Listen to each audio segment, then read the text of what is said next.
అందరికీ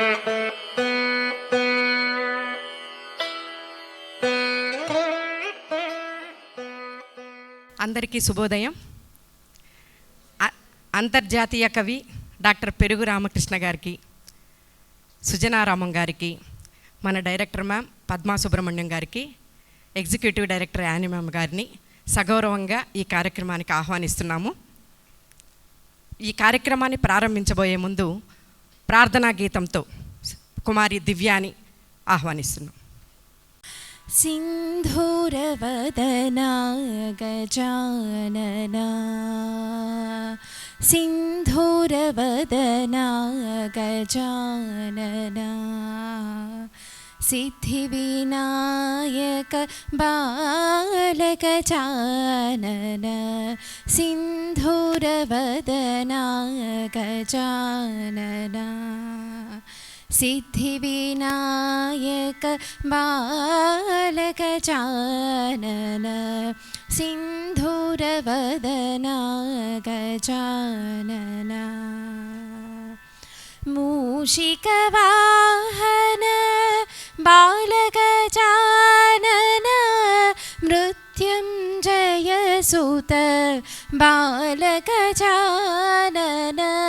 मूषिकवाहन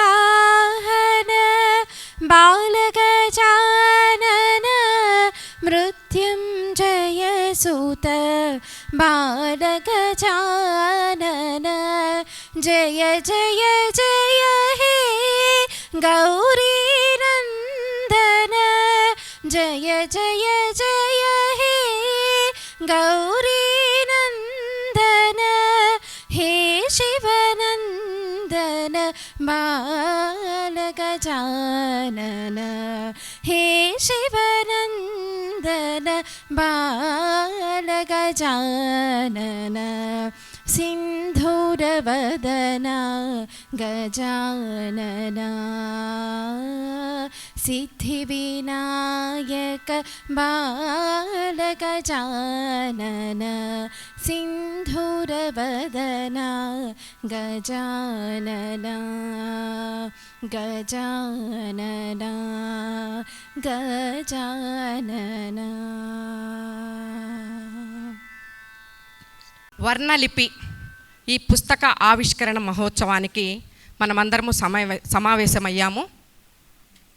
ఈ చిన్నారుల వర్ణలిపి పుస్తక మహోత్సవ కార్యక్రమానికి చిన్నారుల్ని ఆహ్వానిస్తున్నాము. అందరికీ నమస్కారం. నా పేరు రేణుక. మనకు వీరు సుపరిచితులే అయినా వీరి గురించి మరొక్కసారి వీరి పరిచయంతో పాటు మరికొన్ని విషయాలను తెలుసుకుందాం. ప్రముఖ అంతర్జాతీయ కవి అయిన వీరి పేరు డాక్టర్ పెరుగు రామకృష్ణ గారు. శ్రీ వెంకటేశ్వర్లు, శ్రీమతి కమలమ్మ అనే పుణ్య దంపతులకు 27/5/1960న నెల్లూరులో జన్మించారు. వీరి జీవిత మరియు సాహిత్య సహధర్మచారిణి శ్రీమతి సుజనారామం. వీరు ఆంధ్రప్రదేశ్ వాణిజ్య పన్నుల శాఖలో 2020 వరకు పనిచేసి GST అధికారిగా పదవీ విరమణ చేశారు. వీరి ప్రవృత్తి కవిత్వం. వీరు ఇప్పటి వరకు 24 పుస్తకాలను రచించారు.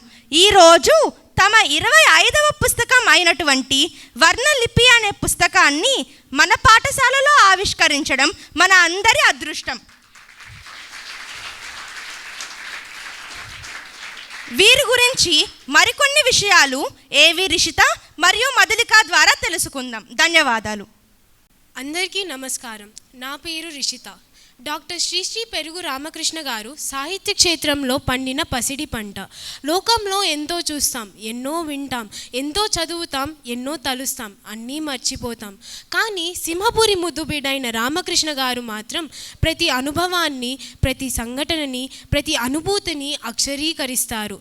కవితా సుమాల మాలల్లుతారు. అది సందేశం కావచ్చు, సానుభూతి కావచ్చు, హృదయం ఆలపించే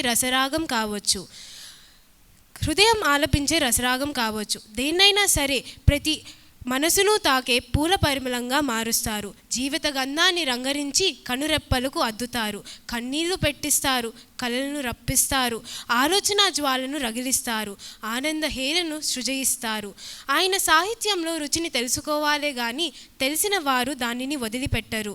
భావనా శక్తిని, భాషా శక్తిని పెంపొందించుకుంటూ ఎప్పటికీ చదువుతూనే ఉంటారు. అందరికీ నమస్కారం. నా పేరు మధులిక. కవిత అనేది శాలువల సన్మానం కాదు. కవిత గాయపడ్డ హృదయానికి సజీవ స్పర్శ అంటారు ఆయన. కవిత చప్పట్ల మోత కాదు. కవిత పచ్చని పంట పొలాల్లో పారుతున్న ప్రాణధార అని కూడా అంటారు. ఆయన కవిత్వంలో ఆత్మీయతనే కాదు, తాత్వికతను, ఆధ్యాత్మికతను కూడా చూడవచ్చు. అందుకే ఆయన సాహిత్యం అంతర్జాతీయ స్థాయిలో నిలిచింది. ప్రపంచ దేశాల నీరాజనాలు అందుకుంది.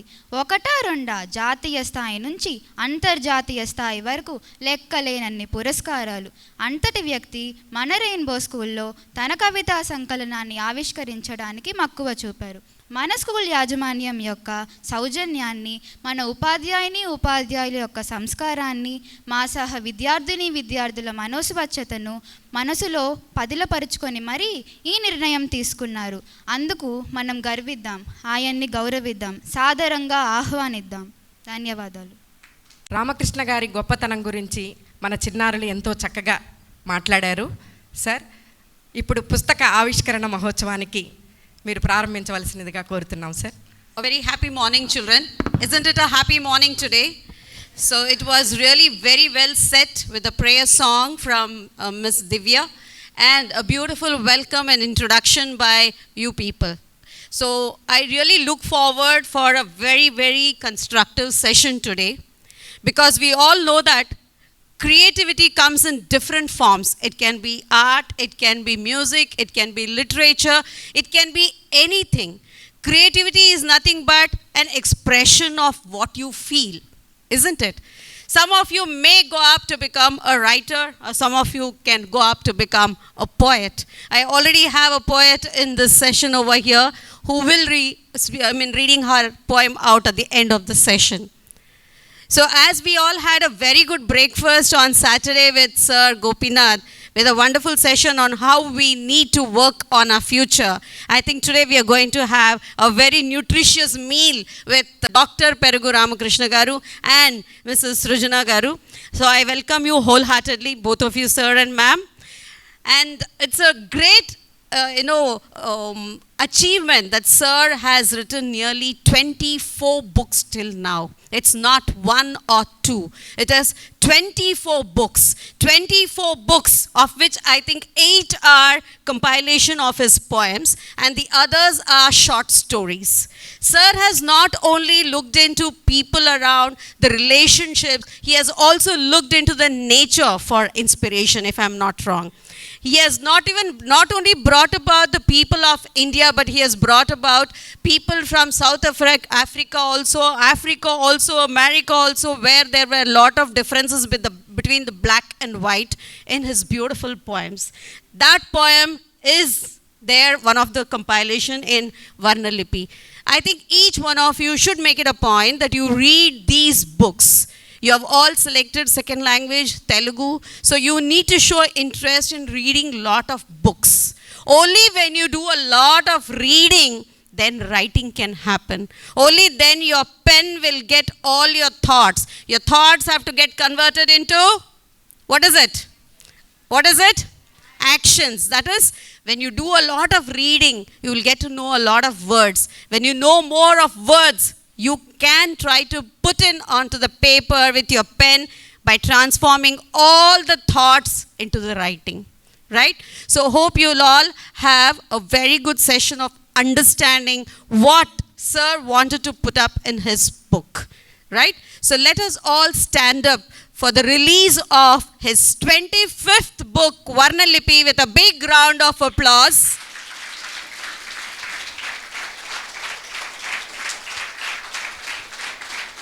Thank you. And I would request Annie ma'am, Annapurna ma'am, Haribabu sir. The book comes wrapped in a paper, wrapped in a very beautiful gift paper.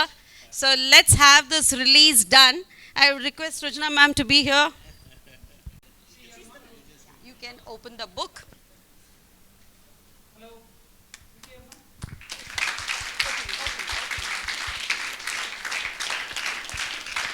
Correct.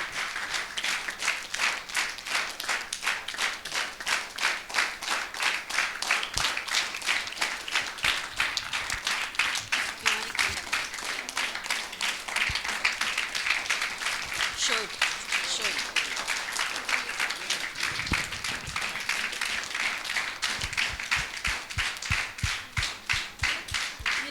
Thank you.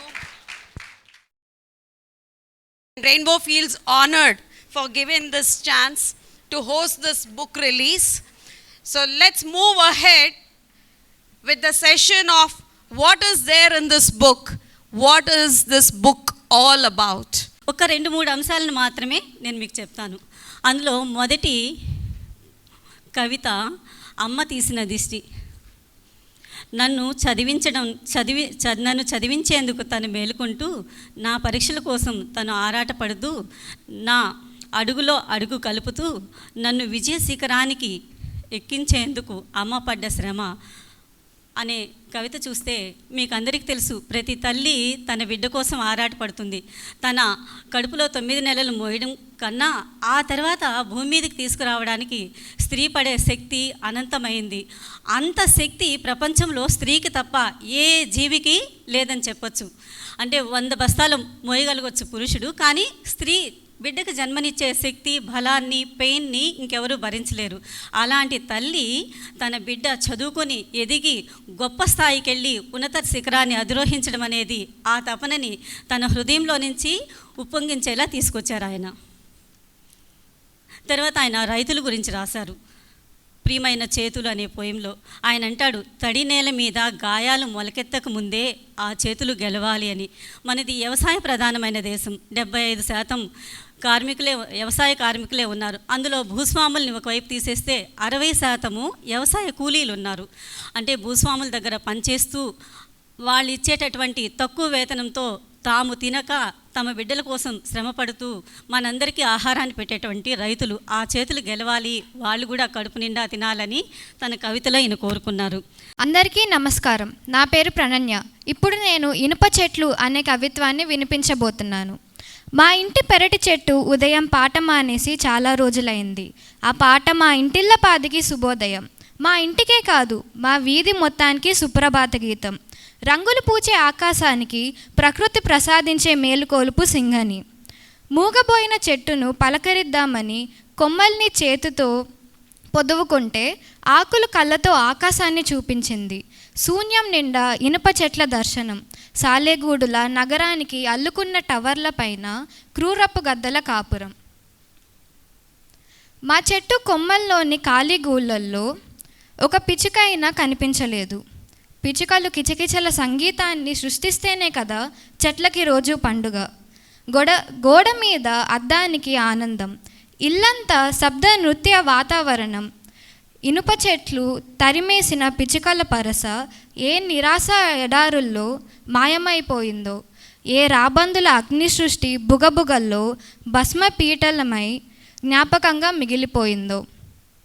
గోడ మీద పిచ్చుక బొమ్మ కట్టి నోరు తెరిచి నన్ను ప్రశ్నిస్తున్నట్టు మానవ జాతి అభివృద్ధి కోసం జీవన వైవిధ్యాన్ని నాశనం చేస్తున్న విధ్వంసకారుడిలా ఆ బొమ్మ ముందు మోకరిల్లిన నేరస్తుని నేను. ముందుగా అందరికీ శుభోదయం.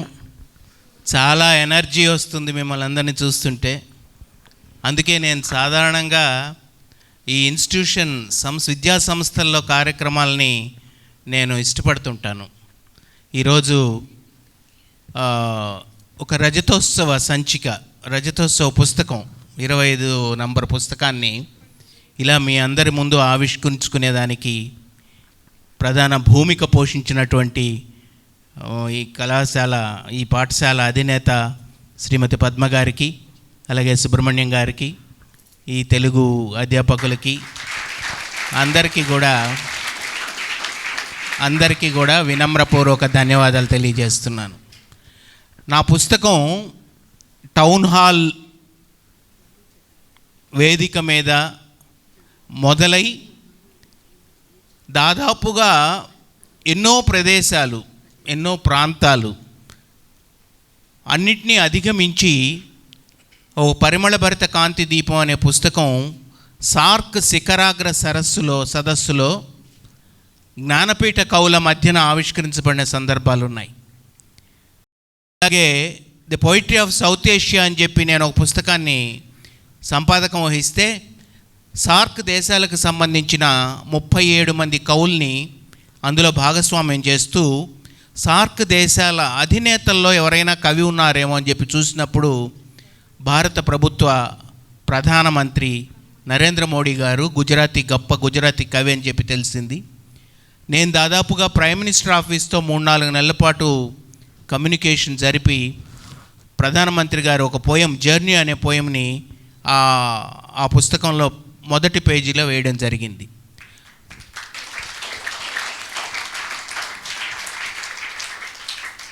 ఆ పుస్తకం ఒడిస్సాలో కేంద్రమైనటువంటి భువనేశ్వర్లో ఒకే వేదిక మీద 6 మంది జ్ఞానపీఠ అవార్డు గ్రహీతలు, 3 సాహిత్య అకాడమీ అవార్డు గ్రహీతలు ఆవిష్కరణ చేశారు. కళ్ళకి ఒక కనువిందు చేసినటువంటి దృశ్యం అది. కేదార్నాథ్ సింగ్ లాంటి మహానుభావులు ఆ వేదిక మీద ఆ రోజు ఆ పుస్తకాన్ని ఆవిష్కరణ చేశారు. అయితే ఈ 25వ పుస్తకాన్ని ఒక మధుర జ్ఞాపకంగా, ఒక వినూత్నంగా, విలక్షణంగా ఆవిష్కరించుకోవాలి అనేటువంటి ఒక కోరిక కలిగింది. ఈ పుస్తకాలు ఒక వారం క్రితం వచ్చినప్పుడు యాక్చువల్గా చాలాగా అనుకున్నాం, కానీ ఇది పిల్లల మధ్య చేయాలి, పిల్లల చేతే చేయించాలి. నాకు ఇష్టమైన ప్రాంగణం, ఇది ఇప్పుడే చెప్పాను మేడం గారికి కూడా, నాకు ఎప్పుడు ఈ క్యాంపస్కి రావాలన్నా చాలా ఫ్యాసినేటింగ్గా ఉంటుంది, చాలా ఎగ్జైటింగ్గా ఉంటుంది. నెల్లూరు శాంతినికేతన్ ఇది. సో ఇంత మంచి పరిమళ భరితాలు ఉండేటువంటి ప్రాంతంలో పసిమొగ్గల్లాంటి మీ చేత ఈ పుస్తకాన్ని ఆవిష్కరణ చేయించుకోవాలి అనుకున్నాను. అది ఈరోజు సాకారం అయింది. దీనికి మరొకసారి మేనేజ్మెంట్కి అందరికి కూడా వినమ్రపూర్వక ధన్యవాదాలు తెలియజేస్తున్నాను. ఎందుకు నేను ఈ ఆలోచన చేశానంటే, మరో 20 ఏళ్ల తర్వాత 30 ఏళ్ల తర్వాత మీరందరూ పెద్దవాళ్ళు అయ్యి ఎక్కడెక్కడో ఏ దేశాల్లోనో ఏ నేలల మీదో మీరు మీ ఉపాధి రంగాల్లో మీ జీవితాల్లో మీ కుటుంబాల్లో మీరు ఉన్నప్పుడు ఇదొక మరపురాని స్పర్శగా మీకు మిగలాలి అని చెప్పి ఒక కవి ఒక పుస్తకాన్ని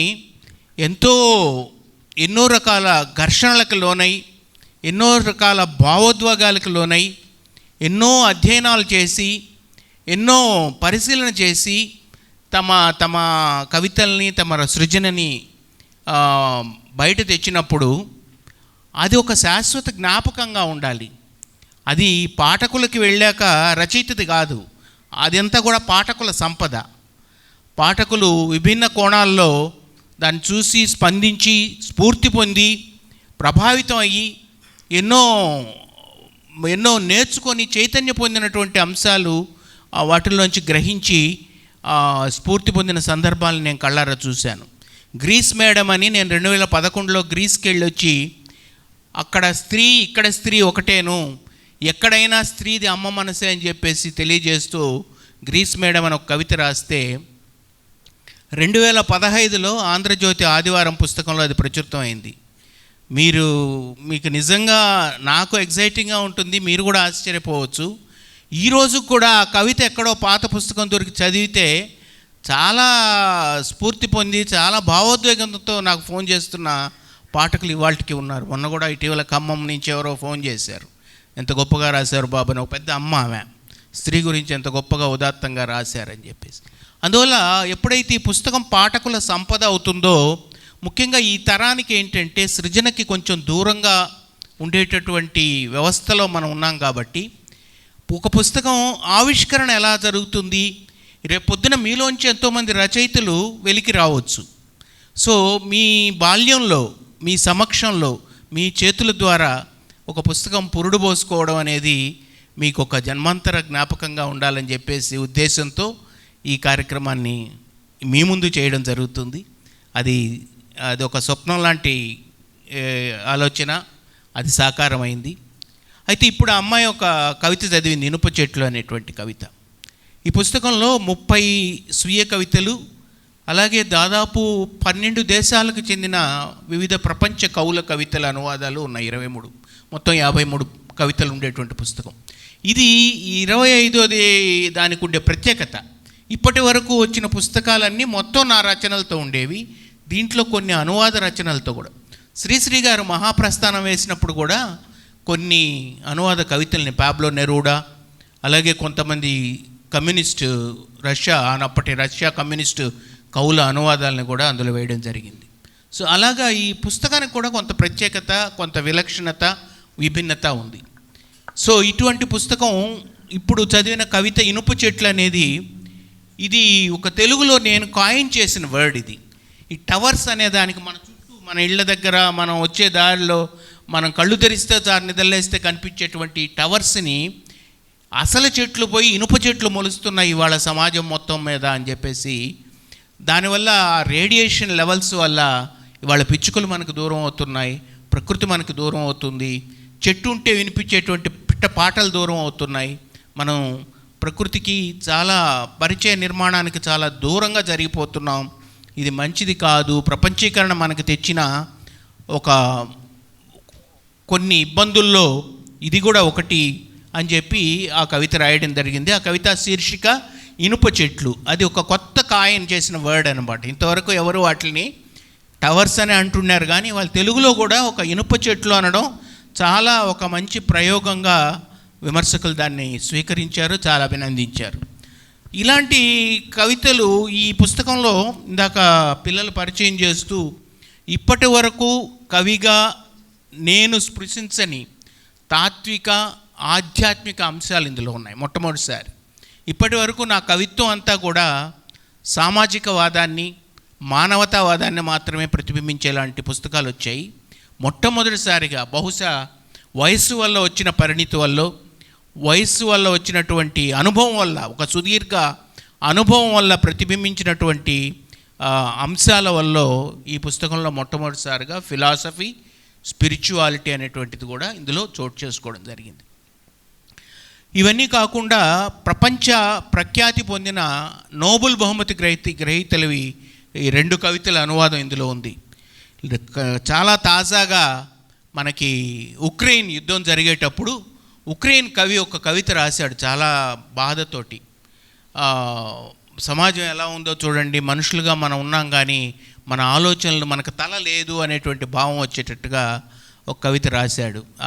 తోక కుక్కని ఊపుతుంది అనేసి.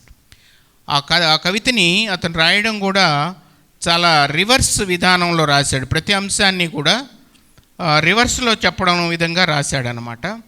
ఆ కవిత చాలా ప్రచురణ అయినప్పుడు ప్రజాశక్తిలో చాలా చాలా పేరు వచ్చింది. ఆ కవిత శీర్షిక తోక కుక్కను ఊపుతుంది. మనం ఏమంటాం, కుక్క తోకను ఊపుతుంది అంటాం. ఆ కవిత శీర్షికే తోక కుక్కను ఊపుతుంది.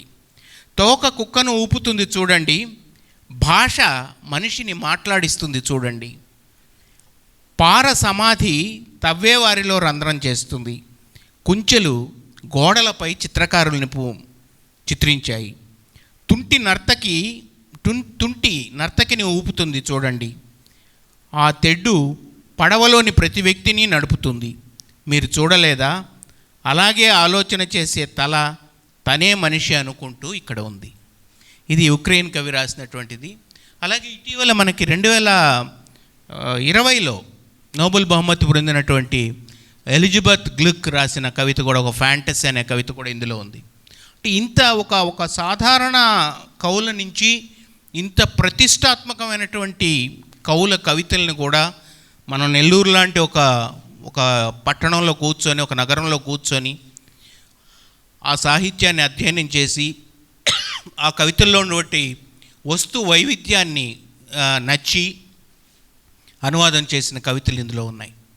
సో ఈ రకంగా ఈ 25వ పుస్తకానికి చాలా రకాల కొత్తదనాల్ని ఆపాదించాలి అనేటువంటి ఒక ఉద్దేశంతో ఈరోజు ఈ కార్యక్రమాన్ని చేయడం జరిగింది. ఈ ఇనుప చెట్లు అనే కవిత ఒక విలక్షణమైన కవిత. అందులో అందరికీ నమస్కారం. నా పేరు అద్వైత. ఇప్పుడు మీ అందరికీ యుద్ధ చరిత్ర అనే కవిత వినిపించబోతున్నాను. యుద్ధ చరిత్ర. కౌగలించుకోవాల్సిన గుండెలు 2 శతఘ్నులై పేలిపోతే, పచ్చని పరదాలు పరిచిన కమతాలన్నీ సమాధి గుండెలై మిగిలిపోతే మనుష్యుల మధ్య యుద్ధాలు మాత్రమే కాలం చరిత్రగా మిగిలిపోతాయి. ఇక పరగ్రహాల్లో ప్రాణుల అన్వేషణ ఒక అనవసర వ్యర్థ ప్రయాస. జాబిల్లిపైన జూమ్ లైట్ల వెలుతురు, సహారా తలంపైన కొండపోత వర్షం. యుగాల నుంచి మనిషి లోపల సాకోపసాకలుగా పెరుగుతున్న రాక్షసుడు యుద్ధ యజ్ఞంలో రక్త తర్పణం కోరుతున్నాడు. మనిషిగా మనుగడ సాగిస్తూ సాటి నరుడిపై పాదం మోపుతున్నాడు. సైనికుడా, ప్రపంచంలో యుద్ధం ఒక్కటే పరిష్కారం కాదని నీ ఆత్మకు తెలుసు. తెలిసే చేస్తున్న తప్పుకు యుద్ధ వీరణమనే ప్రాయశ్చిత్తం కాదు. రక్తంతో తడిసిన ఆ నేలలో 4 స్నేహహస్తాలు నాటిపో. అవి 4 చిరునవ్వులై పూస్తే కానీ చరిత్ర నిన్ను క్షమించదు. ధన్యవాదాలు. థ్యాంక్ యూ అమ్మా. ఇది మీ తరం చూస్తున్న ఒక తాజా అంశం. ఇది ఇవాళ ఉక్రెయిన్ రష్యా మధ్య జరుగుతున్న యుద్ధ నేపథ్యంలో రాసిన కవిత. యుద్ధరహిత సమాజాన్ని ఆశిస్తూ ప్రపంచ శాంతిని, విశ్వ సౌభ్రాతృత్వాన్ని కోరుకుంటూ అనేక కవితలు రాశాను నేను గతంలో కూడా. నా కవిత్వంలో ఒక ప్రాధాన్యత అంశాలుగా యుద్ధరహిత సమాజం, ప్రపంచ శాంతి, విశ్వ సౌభ్రాతృత్వం, పర్యావరణ స్పృహ, మానవతావాదం ఇవన్నీ కూడా ఎక్కువగా ప్రతిబింబిస్తుంటాయి. అలాంటి ఒక తాజా అంశం మీద రాసిన కవిత ఇది. మనిషి యుద్ధాల ద్వారా, రక్త తర్పణ ద్వారా సాధించేది ఏమీ ఉండదు. ఒక స్నేహ హస్తం చాచి 4 గులాబీల్ని నాటడం ద్వారా, అవి మొలకెత్తి పూసిన రోజు ముఖాలపై పూచేటువంటి చిరునవ్వు పువ్వుల్ని వెలిగించడం ద్వారా మాత్రమే ఈ ప్రపంచంలో శాంతి సాధ్యం అవుతుంది అని చెప్పి తెలియజేసేటువంటి కవిత ఇది. అందరికీ నమస్కారం. నా పేరు జగతి. నేను ఇప్పుడు వర్ణలిపి అనే కవిత చదవబోతున్నాను. అంటార్టికాలో వికసించిన కుసుమమైన, దక్షిణాఫ్రికా ఎడారుల్లో కళ్ళు తెరిచిన కాక్టస్ ముక్కైన, ప్రాణం ఖరీదు ఒక జీవితమే. జీవితం అంటే జనన వర్ణాల జ్యోతిష్ చక్రం కాదు. జీవితం అంటే వాసంత సమీర వేణుగానం, గీత పరిమళ పరివ్యాప్తి జీవితం. అది తెలుపైనా కానీ నలుపైనా కానీ ఒక మమతల పులకంతి. అమ్మ వెచ్చని ఒడి ఒకటి, నాన్న వాత్సల్య సవ్వడి ఒకటి.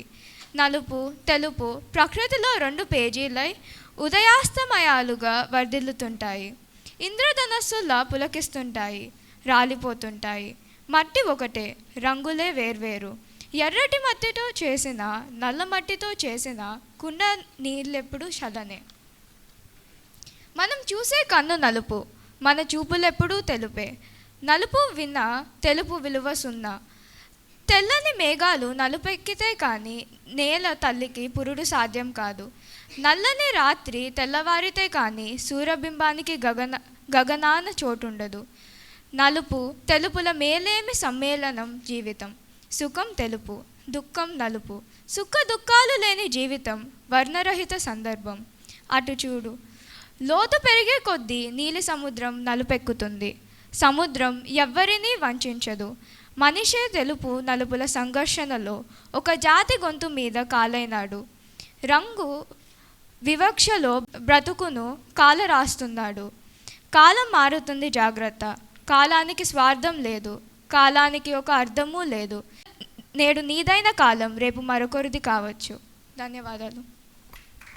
అమెరికాలో కొన్నాళ్ల క్రితం ఈ కరోనా జరుగుతున్న కాలంలోనే జార్జ్ ఫ్లాయిడ్ అనేటువంటి 45 ఏళ్ల నల్లజాతి వ్యక్తిని నకిలీ కరెన్సీ మార్చే ప్రయత్నం చేస్తున్నాడు అనేటువంటి ఒక నెపంతో డెరిక్ చౌబిన్ అనే 46 ఏళ్ల తెల్ల పోలీస్ అధికారి బహిరంగంగా పడదోసి ఆయన గొంతు మీద కాలితో నొక్కి చంపేశాడు.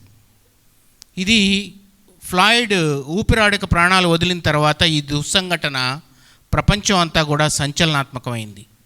ప్రపంచం విస్తుపోయింది. ఒక మనిషి ఇంకో మనిషిని ఇంత కిరాతకంగా కేవలం రంగు వివక్షతో, బ్లాక్ అండ్ వైట్ అనేటువంటి రంగు వివక్షతో ఇంత దారుణంగా చంపేస్తారా అని కోర్టు చౌహిన్కి తర్వాత 22.5 శిక్ష విధించింది. ఇవన్నీ జరిగాయి.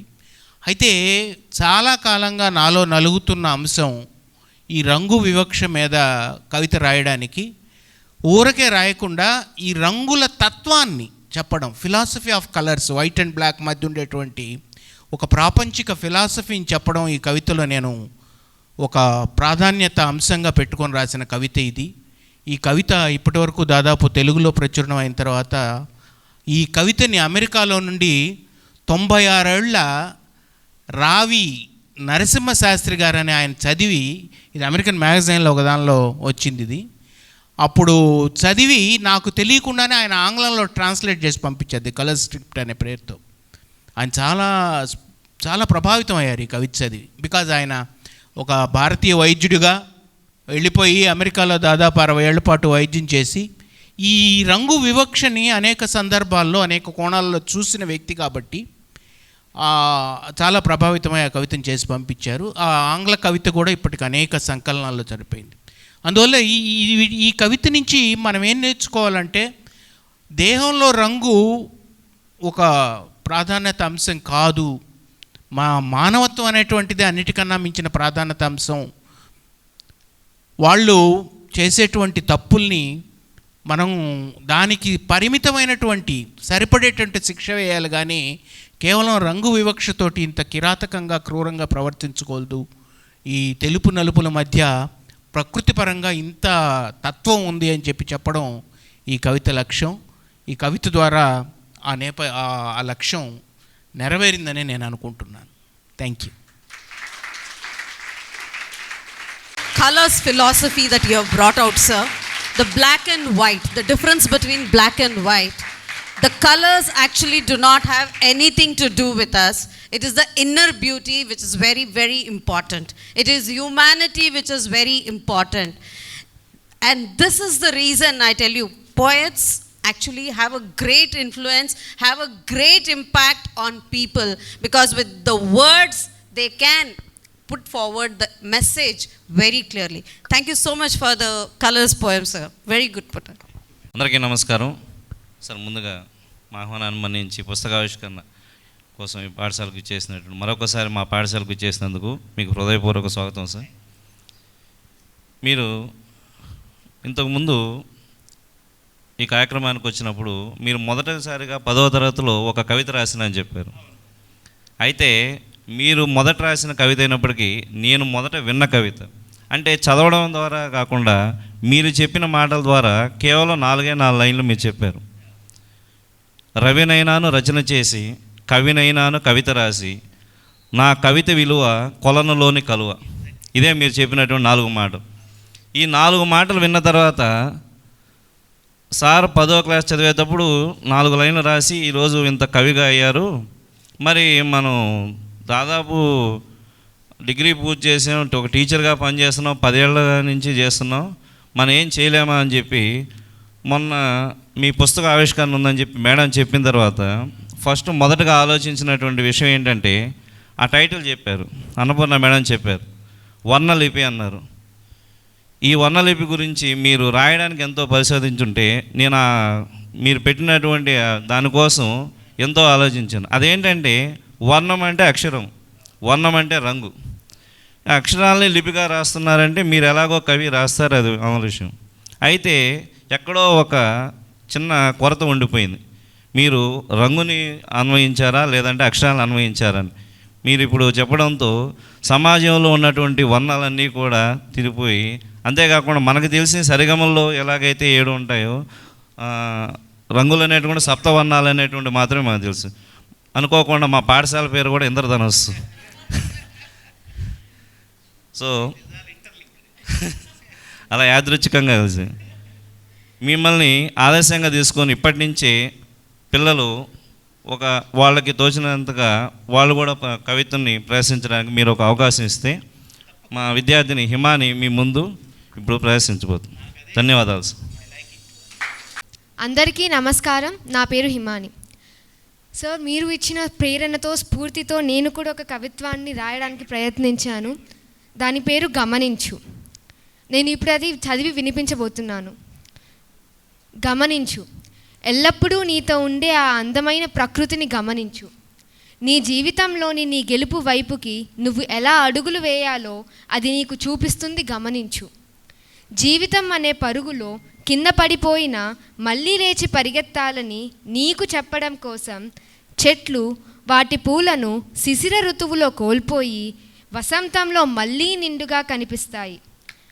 జీవితంలో ఎవరి మీద ఆధారపడకూడదని, వీలైతే మనకున్న కొంతలోనే ఎదుటి వ్యక్తికి సహాయపడాలని నీకు తెలియజేయుట కోసం చెట్టు తన కష్టానికి ఫలితంగా వచ్చిన ఆ రుచికరమైన ఫలాన్ని మనిషికి కూడా పంచుతుంది.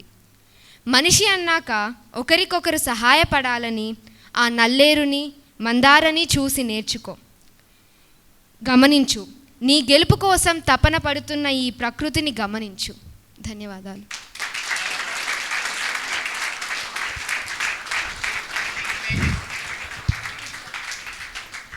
మంచి ఇమేజెస్ వాడావు, చాలా ఇన్స్పిరేషనల్ అండ్ మోటివేషనల్ పోయంని. Thank you so much. రాస్తూ ఉండండి అలాగే.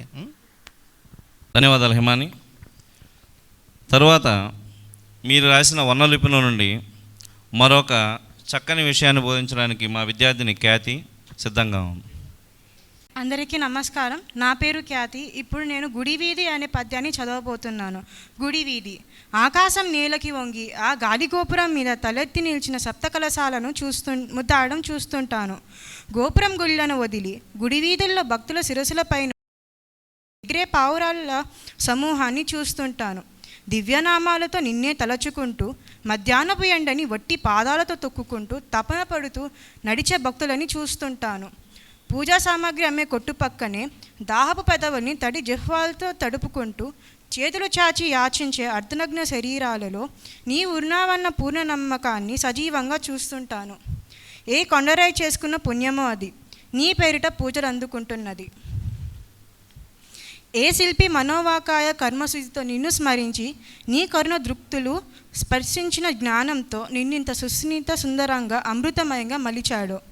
రాతి అనువనువులో ప్రాణబీజాలు పొదివి సకల సృష్టి సాక్షిభూతంగా నిన్ను రూపుదిద్దాడు.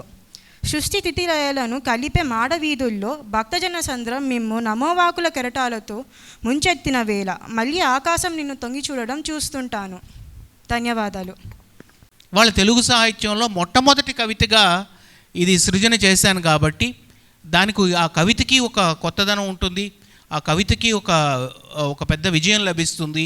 ఈ మంచి అంశాన్ని ఇప్పుడు ఈ పుస్తకం గురించి చదివిన పెద్దలందరూ కూడా ఈ కవిత గురించి వెనకాల కవర్ మీద కూడా మెన్షన్ చేశాడు ఆయన. అసలు ఈ పుస్తకం మొత్తానికి గుడి కవిత అనే ఊహ చాలా గొప్ప ఊహ అని చెప్పేసి. సో అలాంటిది ఒకటి అలవాటు చేసుకోండి.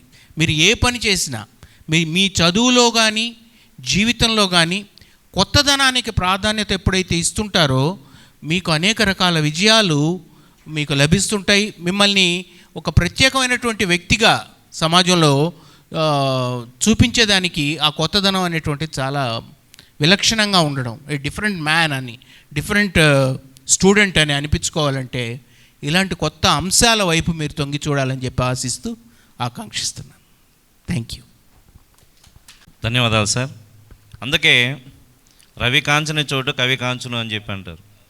ఎందుకంటే సూర్యకిరణాలు అనేటువంటివి మనల్ని తాకినప్పుడు ఆ పొందేటువంటి అనుభవం, ఆ స్పర్శ అనేటువంటిది ఊహించలేనటువంటిది, అంటే మనం తిరిగి చెప్పలేనటువంటి భావాన్ని కలిసి అలాంటి స్పర్శ అనే పేరుతో వర్ణలిపిలోనూ ఉన్నటువంటి ఒక కవితను చదవడానికి మన విద్యార్థిని రిషిక ఎక్కడికి వస్తుంది. సభకు నమస్కారం. నా పేరు కళ్యాణ రిషిక. ఈరోజు సజీవ స్పర్శ అనే కవిత్వాన్ని నేను చదివి వినిపించబోతున్నాను. ఉదయపు కోడి కూత కవిత. కారడవి చిమ్మ చీకట్లలో కళ్ళు చించుకున్నా ఏమీ కనిపించని రాత్రులలో తలుక్కున మెరిసే మినుగురు కవిత. బహుశా హృదయానికి తెలిసేమో తన దాకా రక్తాన్ని మోసుకువచ్చి చెడు రక్తాన్ని శుద్ధీకరణకు దారి చూపే ప్రవాహ వేగం కవిత అని. మీరెవరైనా సముద్ర కెరటాల ఉత్సాహ ఘోషలో ఉద్యమ కవిత్వాన్ని విన్నారా?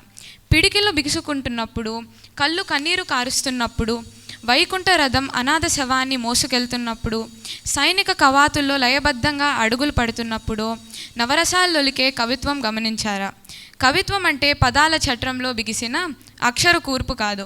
కవిత్వం అంటే ప్రవహిస్తున్న నది నుండి విడివడి పచ్చని పంట పొలాల్లో పారుతున్న ప్రాణాధార, చూరు నుండి నిశ్శబ్దంగా జారుతున్న చిట్టి చినుకు, రాతి నేలల్ని రైతులు దున్నే చోట, శిలలను పగలేసి శ్రీమకులు రస్తాలు పరిచే చోట, చెమట తడితో వినిపించే మత్రగానం కవిత.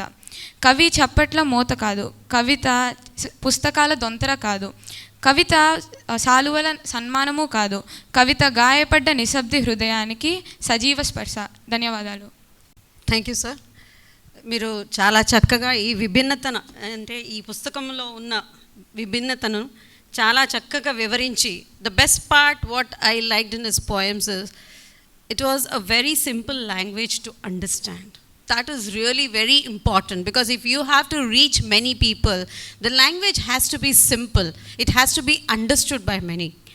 And one beautiful thing that you put out in the last poetry that you said is, everything around us can be an inspiration for writing a poem. Everything. Even a pen can be an inspiration, a book can be an inspiration, even the person whom you are interacting with can be an inspiration. I had one parent with us who used to write beautiful poems, sir. She used to tell me, "Ma'am, as soon as I see you, I feel like writing a poem." So she has written nearly 2 to 3 books full of poetry. I still have it with me. Telugu, sir. In Telugu itself. The flow of words are really beautiful. I keep telling her, no, why don't you try something out? Why don't you try working out with nature or something for the society so that it could be useful? But she says, I do not know, ma'am. I have never tried writing. But when I interact with you, when I see you, I feel like writing. So I still have her collection of poetry with me, and I still feel very happy. She's not here with us. Her child has completed grade 10. She has moved out to Hyderabad also. But still, whenever she has a talk with me, she has a poem to write. So I do not know what is the inspiration from. So as you said, anything can be an inspiration, and today's event itself is a great inspiration for us. All of us present over here, I think you will all have a great inspiration to at least think or look at things differently. Sir has brought in a lot of problems into his poetry, giving a few solutions also. So your writing is, I would say, there is a proverb, right? The pen is mightier than the sword. So this is proved with sir, and I congratulate sir for his 25th book once again today. I do hope many of them will read this book and would be inspired to write many more such books. Thank you మా. మీరు ఇందాక చెప్పారు కదా language చాలా ఇదిగా ఉందని. నిజానికి ఏ కవికైనా సరళత, స్పష్టత ఇవి రెండు ఉన్నప్పుడు మాత్రమే తన భావాల్ని పాఠకుడు సులభంగా గ్రహించగలిగి అందులో ఉండేటువంటి భావాలను అర్థం చేసుకొని తను చైతన్యం పొందేదానికి అవకాశం ఉంటుంది. కవిత్వంలో మనం సమస్యని ఇవ్వడమే కాదు, పరిష్కారాన్ని కూడా చూపించాలనేది కూడా అన్నారు మేడం. చాలా కవితల్లో అలాంటి ప్రయత్నమే చేశాను నేను. ఎందుకంటే మనం ఒక అంశాన్ని, ఇవాళ యుద్ధ చరిత్ర గురించి కవిత చదివింది పాప, యుద్ధం గురించి మనం చెప్పినప్పుడు యుద్ధం లేకుండా ఉంటే ఎలా ఉంటే బాగుంటుంది అనేది కూడా కంక్లూజన్లో మనం చెప్పాం. ఎలాంటి ప్రయోగం చేస్తే యుద్ధరహిత సమాజం మనకు మిగులుతుంది అనేటువంటి ప్రస్తావన కూడా ముగింపులో ఇవ్వడం జరిగింది. ఇది చాలా అవసరం కూడా. సమస్యనే మనం ఇవ్వడం వల్ల, పదే పదే సమస్యనే చెప్పడం వల్ల సమస్యని సమస్యగానే చూడడం జరుగుతుంది తప్పితే పరిష్కారాన్ని శోధించేదానికి, పరిష్కారం వైపు తొంగి చూసేదానికి ఒక ప్రయత్నం జరగదు. అందువల్ల మనం ఆశించిన పరిష్కారం ఒక విశ్వజనీనంగా ఉండేటట్లుగా మళ్ళీ దాన్ని యూనివర్సలైజ్ చేస్తూ, కేవలం మన భావమో లేదా మన కోణమో అనేది కాకుండా యూనివర్సలైజ్ చేస్తూ చెప్పే ప్రయత్నాన్ని నా కవితలన్నింటిలో కూడా అదొక అంశంగా పెట్టుకొని చేస్తుంటాను. Thank you sir, thank you. I'm sure we will have many more poems coming up from this group as such, and we will call you one day to have you listen to our kids' poems also. As you said, you have brought in your thoughts completely universalized, right? I think this thought from different parts of the world has made him get the visa to different countries, going out to different countries representing India as well as representing Nellore. It's a great honor for us today to have you here, sir, and to have the book released in our school among our kids. Thank you, madam. So far I visited 15 countries for poetry. Wow. That also when I am in service in a very crucial department, in a tax department, being a tax officer, I visited all the 15 countries for poetry where I was in service. అయితే ఒక్క దేశానికి మాత్రం వాళ్ళు Ghana అని I was invited to Ghana, west Africa. ఆ కంట్రీకి ఒక్కదానికి మాత్రం ఎన్ఓసి ఇవ్వనన్నారు. ఎందుకంటే ఇది you are a government employee, that was a narcotic drug country, we don't allow you to go there అని చెప్పి అదొక్కసారి. అయినా కానీ అక్కడ నా పోయమ్ని విజువల్గా వీడియోలో ప్రజెంట్ చేశారు. And icon of world peace అనేటువంటి అవార్డుని అక్కడికి వెళ్ళిన జర్నల్ సింగ్ అనేటువంటి మిత్రుడు తెచ్చి ఢిల్లీలో మమ్మల్ని ఇద్దరిని సత్కరించి ఆ అవార్డుని ప్రజెంట్ చేయడం జరిగింది. సో మేడం చెప్పినట్టుగా అక్కడ నా కవిత్వం అక్కడికి వెళ్ళాకే తర్వాత నేను వెళ్ళగలిగాను. That was my visa. It is absolutely correct, rightly mention by the madam. So మనం చేసే వర్క్ సృజన, క్రియేటివిటీ అనేటువంటి దానికి ఉండే మహత్తరమైన శక్తి ఏంటంటే it will reach first, then it will recognise us. So అలాగా ఒక అద్భుతమైనటువంటి ప్రయాణాన్ని నెల్లూరు నుంచి చేసి ఈరోజు కూడా ఈ నెల్లూరుకి ఒక గ్లోబల్గా ఇవాళ నా వల్ల కొంత రికగ్నైజేషన్ వచ్చింది, ఒక ప్రౌడ్ జర్నీ చేశాను అని చెప్పేసి చాలా గుండె మీద చేసుకొని చెప్పగలిగినటువంటి అవకాశం కవిత్వం నాకు ఇచ్చింది. Thank you. So the keynote message from today's session is creativity can take you throughout the world. You can travel anywhere to any part of the world. Right, children? So let's all stand together and honor this great man. And I request Subhadra ma'am and Sridhar garu please to come over onto the dais, please. Sir, Annie ma'am.